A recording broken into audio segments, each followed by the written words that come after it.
Bienvenue sur Mama Librée, le podcast qui parle de conception, grossesse et postpartum sans tabou.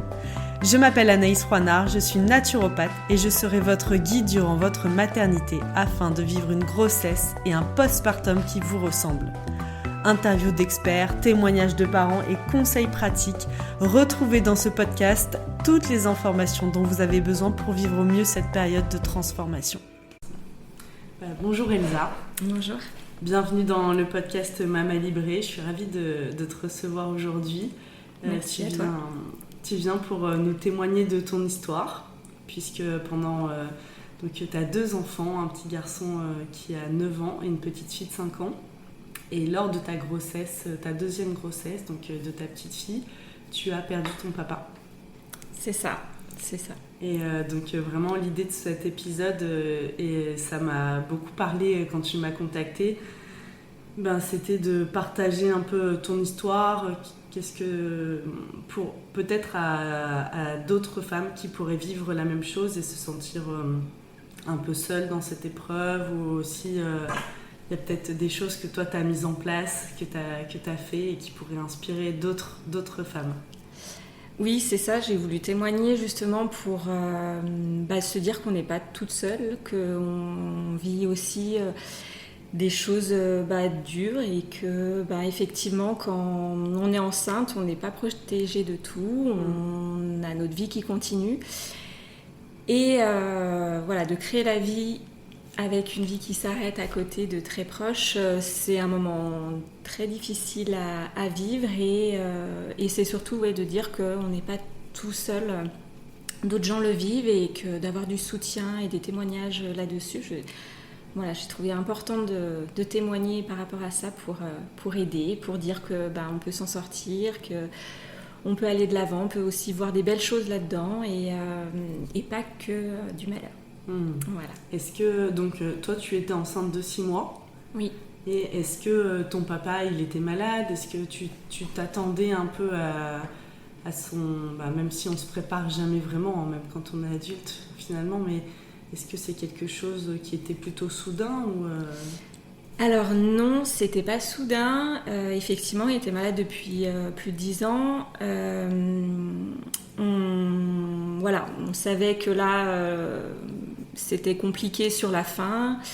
On ne peut jamais s'attendre comment ça tourne, comment ça peut aller. Donc forcément, c'est toujours un choc, quoi qu'il arrive. Mais effectivement, c'était pas... On pouvait se préparer à ça. Mais je trouve qu'on n'est jamais prêt, qu'on soit jeune, qu'on soit vieux, on n'est jamais prêt de perdre un parent. Encore moins quand soi-même on devient parent, je trouve que ça met une difficulté quand même supplémentaire. C'est ça. Quand on est enceinte, c'est vrai qu'on n'est pas toujours maître de nos émotions. C'est un petit peu difficile déjà d'être stable dans nos émotions quand on est enceinte. Donc quand on a un gros choc émotionnel, c'est difficile de gérer tout ça. Et je pense que ça a été l'épreuve la plus difficile dans ma vie à affronter. Mais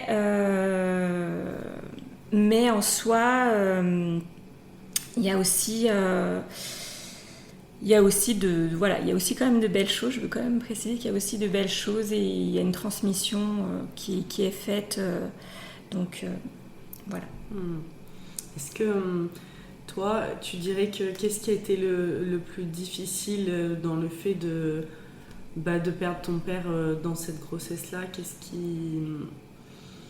Qu'est-ce que tu t'es dit, en tout cas, concernant ton bébé ? Alors, la première chose, c'est la culpabilité. Parce qu'on culpabilise énormément. Enfin, en tout cas, moi, j'ai culpabilisé énormément parce que j'avais vécu déjà une autre première grossesse qui s'était très très bien passée, où en plus c'était le premier, donc tout tourne autour de ça et on ne pense qu'à ça. Et là, on a la gestion du premier, on a géré la perte d'un proche, d'un parent surtout. Et du coup, on a géré sa peine, on a géré tout un effondrement dans sa vie. Voilà, quand on perd un parent, il y a la famille qui part un petit peu, enfin qu'il faut qu'elle se reconstruise. Et donc du coup, on met en second plan un peu cette vie qui est encore pas tout à fait là, qui doit nous suivre et qui doit suivre toutes nos émotions. Et du coup, on culpabilise parce qu'on se dit qu'on lui donne pas ce qu'il faut, que c'est pas bien de ressentir autant de malheur, qu'on va pas être capable quand elle va arriver, parce qu'on n'a pas assez de gaieté, on n'a pas assez d'émotions positives sur l'instant, parce que forcément on s'effondre. Et du coup, ça c'est le plus dur à supporter et à se dire mais là en fait je vais mettre au monde quelqu'un et je serais pas capable de lui donner ce qu'il faut au début. Et ça, c'est la chose la plus dure à traverser. Finalement, une certaine appréhension, la peur d'être un peu submergée dans ce que tu dis, est-ce que je vais réussir à...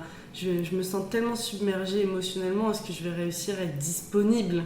C'est ça. Quelque part dans mon affect, même mentalement, en fait, quand on perd un parent, ça prend tellement d'espace. Notre tristesse aussi prend tellement d'espace. C'est ça, c'est qu'on a l'impression de lui donner que de la tristesse, que du malheur, etc. Alors que on n'a pas du tout envie de ça quand on est enceinte. On veut lui donner de la joie. Et en même temps, même au moment où on va accoucher, on se dit mais moi j'ai plus de force en fait. Je peux pas donner la vie parce que ça demande quand même une certaine courage et certaine force en fait aussi. Et du coup, on fait toujours bonne figure quoi qu'il arrive, mais justement moi je me revois dans ma tête à me dire que non mais je peux pas là, je pourrais pas accoucher, j'aurais pas l'énergie, je n'ai pas la force et en fait si, puis notre enfant nous accompagne. Et justement, ma fille, elle a accouché toute seule. Je dis qu'elle a accouché toute seule parce qu'en fait, elle a tout fait toute seule. Elle m'a donné du courage pour pouvoir le faire. Et au final, on le fait. Et au final, sa naissance a été super. La force de vie était tellement puissante. C'est ça. Ouais, la force de vie est tellement puissante. Ouais, ça, c'est bien trouvé. C'est vrai. Et est-ce que toi, tu t'as pu te... est-ce que tu t'es fait accompagner ? Alors je sais qu'on est souvent entouré de ses amis, parfois même de la famille, mais qui elle aussi vit et traverse cette épreuve. Donc comment toi t'as trouvé du soutien, de la ressource autour de toi ? Alors oui, j'ai été bien entourée. J'ai été bien entourée par... c'est toujours... je trouve la magie un peu aussi des décès, c'est qu'effectivement il y a beaucoup de gens qui se manifestent et qui nous entourent et moi j'ai une grande famille donc effectivement on a eu beaucoup de soutien, que ça soit ma mère ou mes autres frères et sœurs, mais effectivement on est savoyard dans la famille donc on a ce côté un petit peu sauvage où on veut s'en sortir un peu tout seul. Du coup et puis on a une famille où faut pas non plus trop se lamenter, il faut repartir, ce qui est forcément un peu dur aussi parce que en fait non, le choc est là et on a envie aussi de vivre sa peine et il faut la vivre aussi parce que de refouler non plus tous ces sentiments c'est pas forcément la meilleure chose. Mais effectivement moi j'avais besoin aussi de me faire aider par des gens extérieurs. Après, je pense qu'il faut trouver chacun son professionnel ou ces personnes qui nous correspondent et qui nous conviendra. Bien sûr, la ressource, puis à ce moment-là aussi qui va peut-être se présenter parfois. C'est ça, des fois ça va être aussi des rencontres, des choses comme ça qui vont faire que ça va nous aider.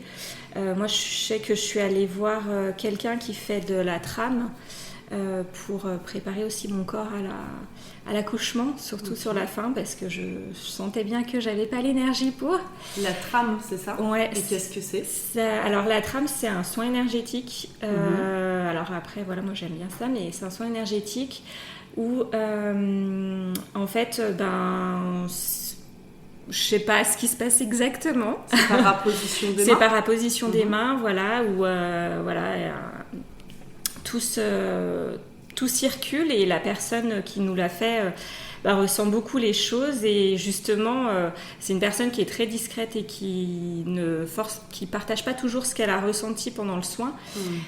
Mais étant donné la force des émotions que j'avais, je pense, ce jour-là, justement, m'a dit, non, moi, quand justement, parce que je lui ai dit que justement, j'avais l'impression que lui donner que de la tristesse à ce petit bébé, et on culpabilise, comme je disais tout à l'heure. Et du coup, lui m'a dit justement, non, quand j'ai posé les mains sur le ventre, j'ai senti justement une grande joie, en fait. Donc, c'est pour ça, en fait, oui, on a l'impression de ressentir que notre tristesse, mais effectivement, il y a la puissance, justement, de la vie qui est là et la joie qui est là quand même. Et il ne faut pas l'oublier. Et au final, c'est justement l'héritage aussi de nos parents qu'on transmet ici. Et donc, puis, il y a, en effet, c'est comme si la tristesse, là, prenait un peu tout le paysage. C'est-à-dire, d'un coup, le ciel s'assombrit. Mais n'empêche que derrière, il y a le soleil, il y a le ciel bleu. C'est ça. Cette joie de vie, elle prédomine, même si là, pour l'instant, de notre regard, on l'aperçoit moins. Oui, voilà. Sur le moment, on a l'impression que c'est tout noir. Et en fait, effectivement, le soleil, il est là. On peut se remettre de décès. On peut remonter la pente. Ça, il y a vraiment... Enfin, ça, c'est vraiment un cri d'espoir qu'il faut avoir et il faut garder. Mais effectivement, sur le moment, on a l'impression que tout est noir et que c'est difficile. Mais ça l'est. Mais effectivement, cette naissance, cette joie qui arrive, elle va aussi nous transporter, elle va aussi nous faire remonter la pente et en fait, on peut aussi se dire que voilà, ensemble, on est plus fort et on a de la joie. Toi, de quoi tu aurais eu besoin, Elsa est-ce que tu me disais là tout à l'heure, avant qu'on commence cet épisode, j'aurais aimé entendre plus de témoignages, peut-être plus de choses, puisque pour me sentir moins seule, qu'est-ce que t'aurais aimé ressentir ou qu'est-ce que ça t'aurait permis en fait ces témoignages? Qu'est-ce que tu souhaites aujourd'hui transmettre finalement? Eh ben effectivement, comme je t'ai dit juste avant, j'étais tombée quelques années après sur un article qui parlait de ça, de perdre un parent pendant la grossesse et mine de rien, justement, rien que de lire l'article et de pouvoir justement commenter ou échanger avec des personnes par rapport à ce sujet-là, ça, même si on n'était pas forcément au même moment, c'était pas forcément pendant, voilà, alors que les autres personnes, c'était pendant qu'ils perdaient leurs parents, etc. Et ben, ça m'a fait du bien, en fait, justement, de pouvoir le dire, pouvoir dire effectivement, c'est dur, et pouvoir poser, de dire, en fait, on n'est pas tout seul, il y en a d'autres qui vivent aussi ça, de se sentir justement, que les autres comprennent, en fait, ce qu'on vit. Parce qu'effectivement, quand on l'a pas vécu, on peut imaginer et on peut soutenir ça.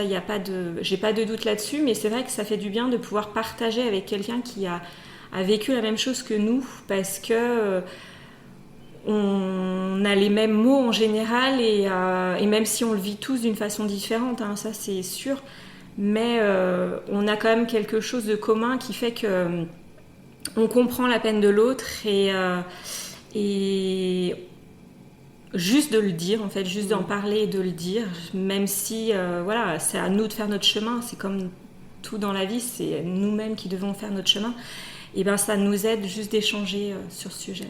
Oui, c'est déjà thérapeutique finalement.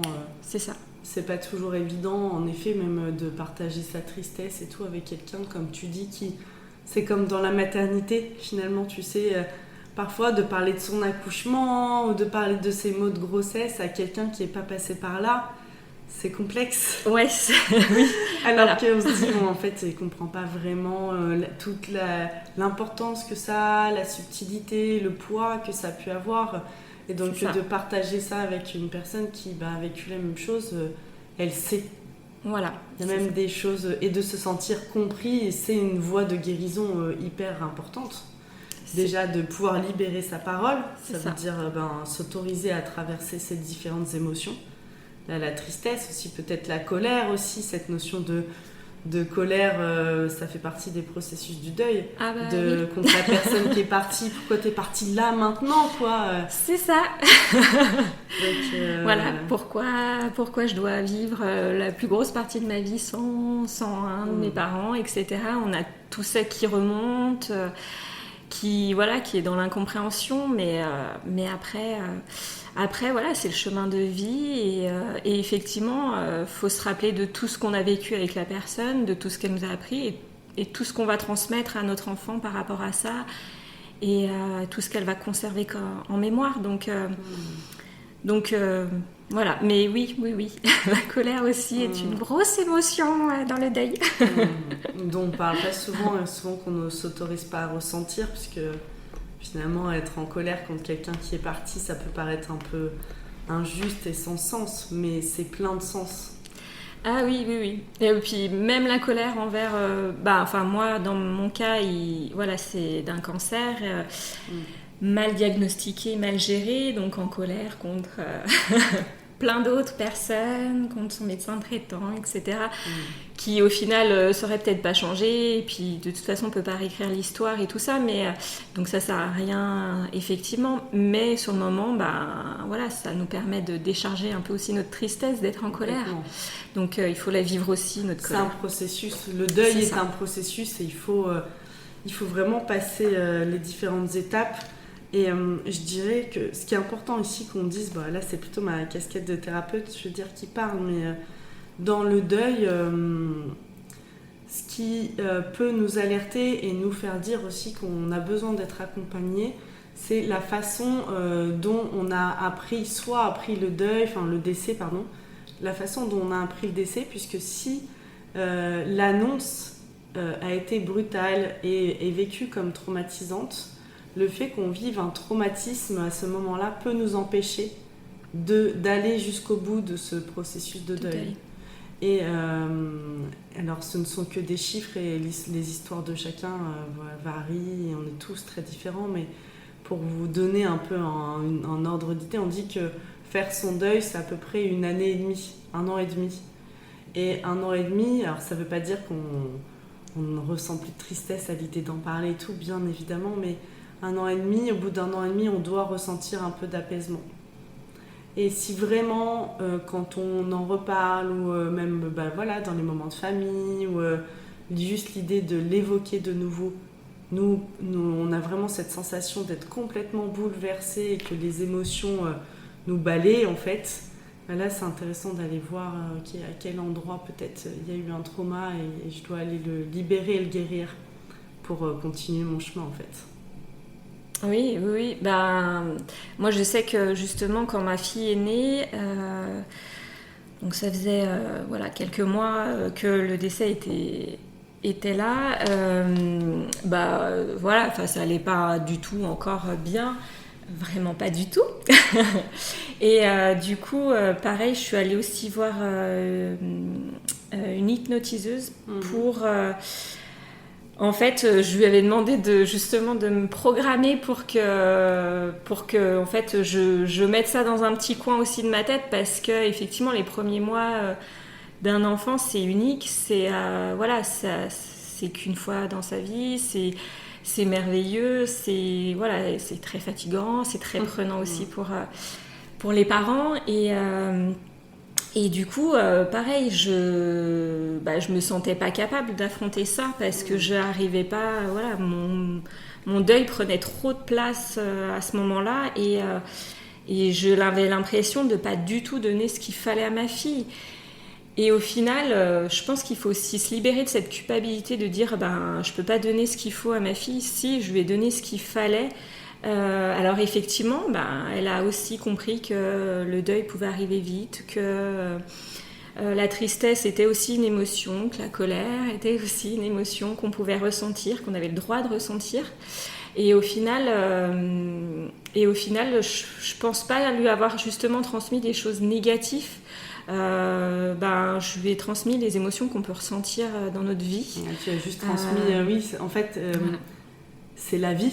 La C'est vie, ça. c'est aussi C'est ça. aussi ça. Ouais. Donc, c'est une palette un peu, il y a plein de couleurs, plein d'émotions, comme on dit là souvent aux enfants maintenant quand on parle de leurs émotions. Oui. Et voilà, il y a cette notion de, en fait, il y a tout dans la vie.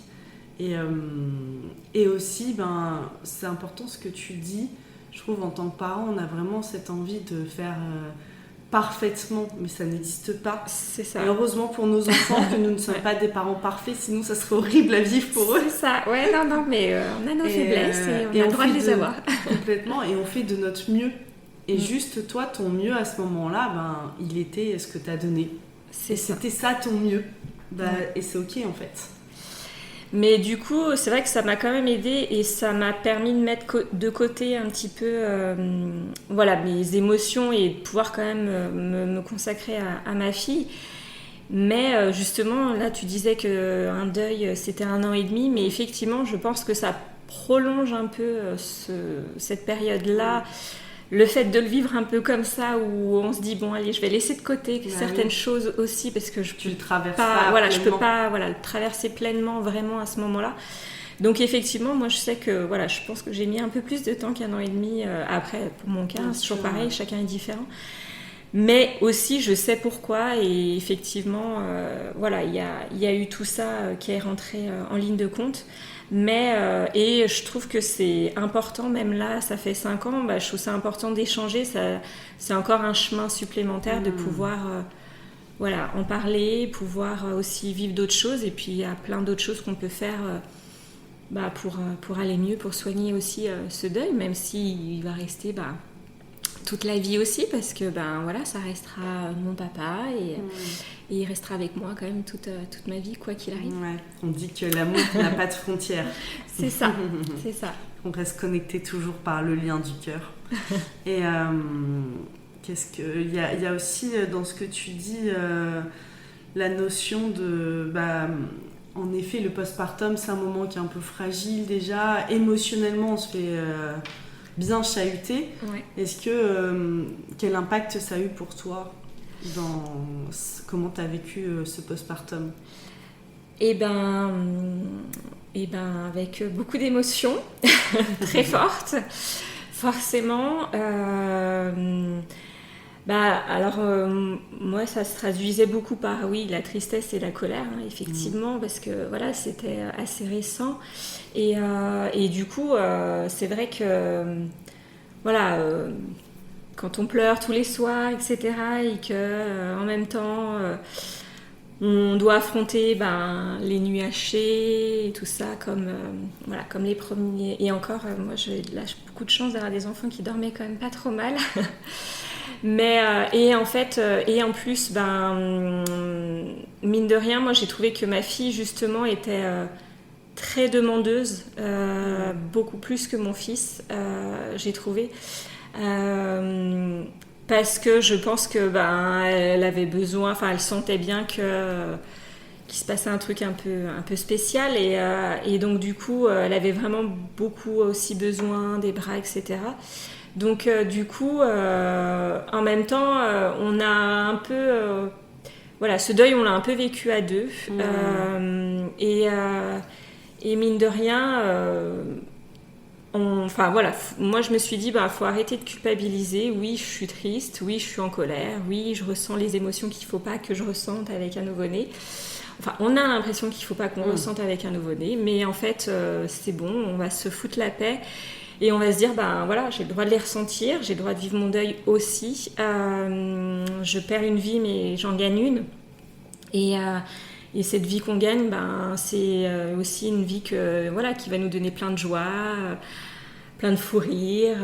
Et au final, ça fait que j'ai une petite fille qui est très empathique, qui est très joyeuse, qui rigole tout le temps. Donc je transmets pas, je lui ai pas transmis de la tristesse ou de la colère du tout. Donc du coup, faut se foutre la paix, surtout. Faut se foutre la paix et vivre ce qu'on a à vivre, et tout ira bien. Est-ce que toi, du coup, dans ce que tu dis, est-ce que ça a été un frein un peu à ta relation à ta fille au début? Est-ce que tu as eu l'impression que quelque part, t'étais pas la maman que tu voulais être, en fait, comme tu voulais être. Oui. Est-ce que tu as pu lui verbaliser ça? Alors oui, j'ai pas eu du tout l'impression d'être la maman. C'est notamment pour ça que je suis allée voir quelqu'un qui fait de l'hypnose pour ça, parce que j'avais l'impression d'être pas du tout la maman qu'il lui fallait et de pas du tout vivre. Justement, j'ai l'impression d'être passée quand même, mine de rien, même à l'heure d'aujourd'hui, j'ai l'impression quand même d'être passée à côté des premiers mois de ma fille parce que j'ai pas pu les vivre pleinement. Ça, c'est une certitude et je ne reviendrai pas en arrière là-dessus. Enfin, je pourrais pas changer les choses, donc voilà, c'est comme ça. Mais effectivement, j'ai pas du tout vécu pleinement les premiers mois de ma fille. Mais au final,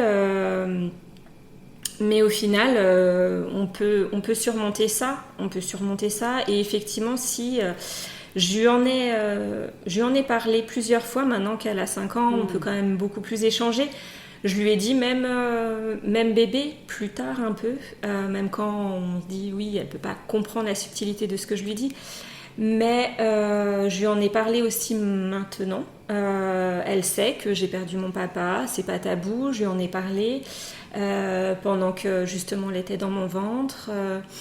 Elle sait tout ça et je pense qu'il faut, de toute façon, elle sait ce qu'elle a, voilà, elle sait ce que j'ai vécu et elle était là, hein, forcément. Et donc, du coup, je pense que même pour elle, je pense que ça l'a aidé aussi que je lui en parle et que je lui dise de mettre des mots sur ce qui a été vécu. Elle prend ce qu'elle a à apprendre. Si elle a d'autres questions à me poser quand elle sera plus grande, elle m'en posera.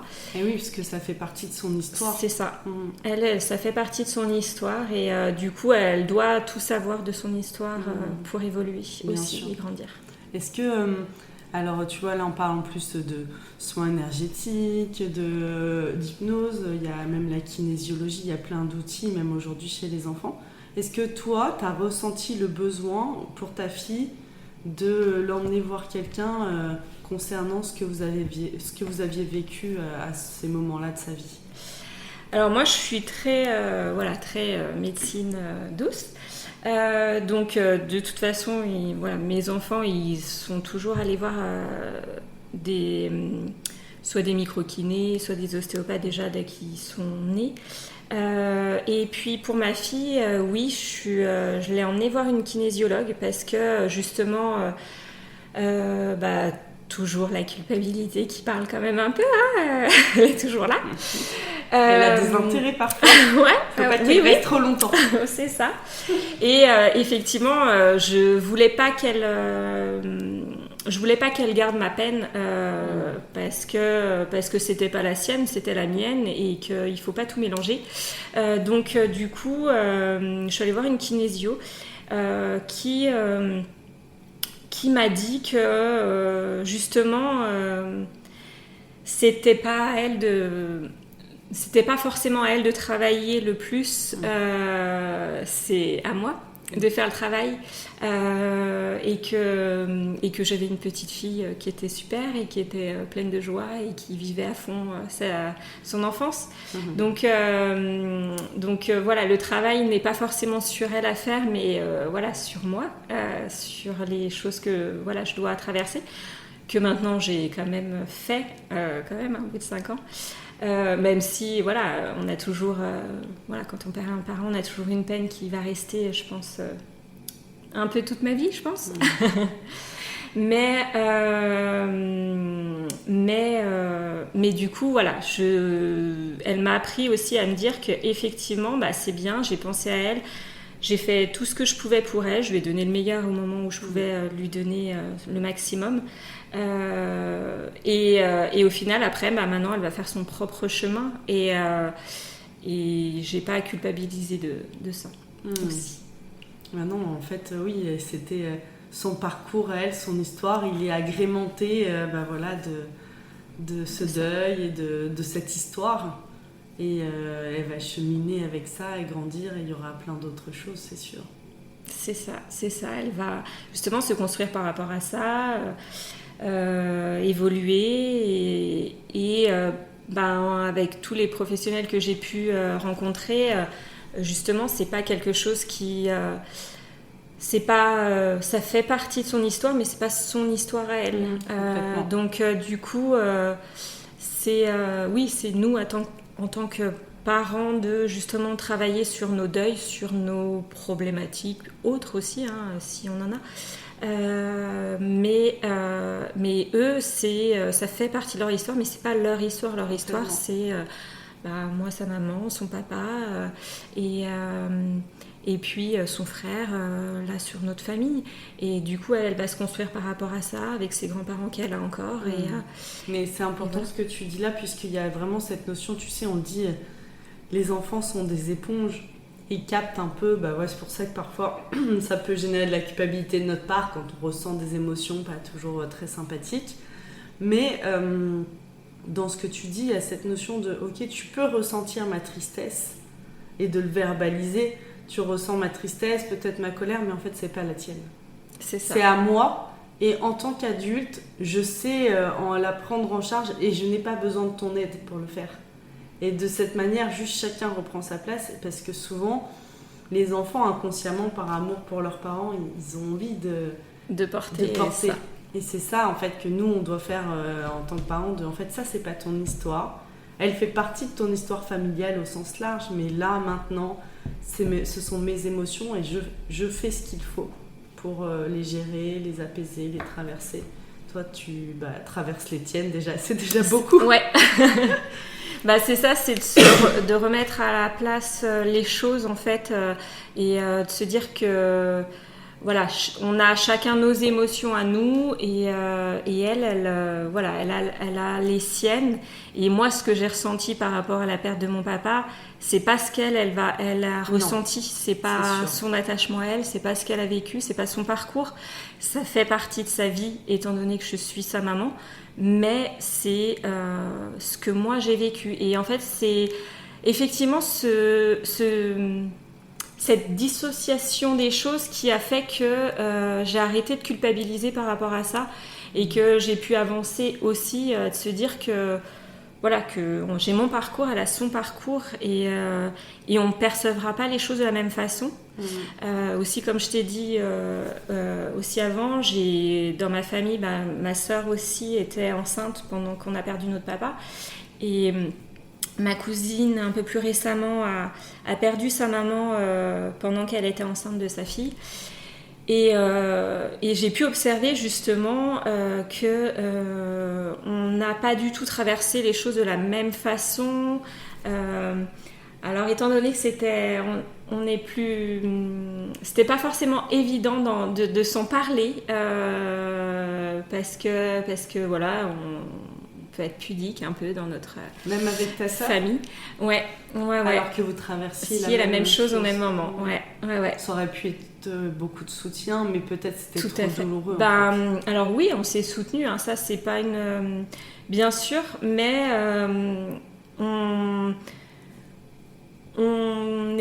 je sais pas pourquoi on n'a